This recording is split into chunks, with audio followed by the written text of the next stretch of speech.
Hello, हाय, नमस्ते, प्रणाम। मैं सुनैना सरगम। आप लोग कैसे हैं? मैं तो ठीक हूँ। आशा करती हूँ कि आप लोग भी अच्छे होंगे। और सभी को मेरी तरफ से हैप्पी होली।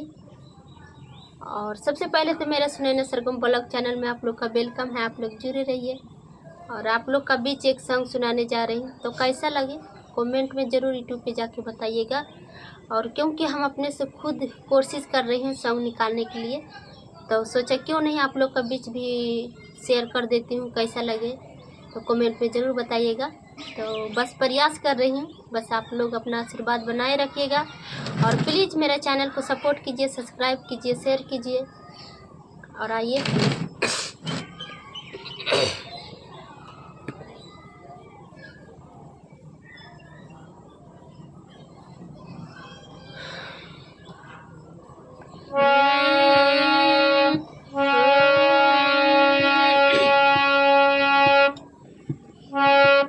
पानिया लालेला,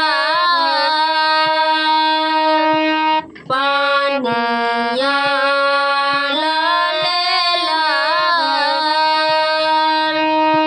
हे गौरा हमारो के चाही, पानिया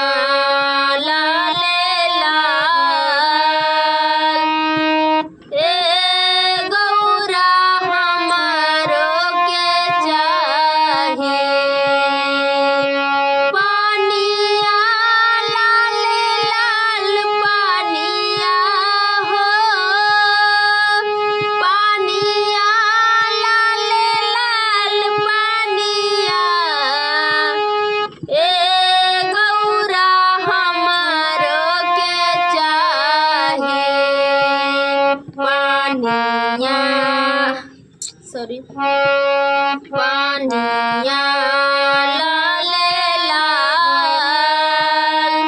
पानिया लालेला, हे गौरा हमारो के चाही, ए यारा भंगिया तू रहा गैला भोला, लाले लाले बोला कहवा पानी होला, हे यारा भंगिया तू रहा गैला भोला, लाले लाले बोला कहवा पानी होला, हरा दे के परेला गुलाल हो, हरा दे के परेला गुलाल, ए गौरा हमारो के चाही, ए गौरा हमारो के चाही, पानिया लालेला, ए गौरा हमारो के चाही। तो कैसा लगा है प्लीज़ कमेंट में ज़रूर बताइएगा। धन्यवाद। और मेरे चैनल को सपोर्ट कीजिए, शेयर कीजिए। धन्यवाद।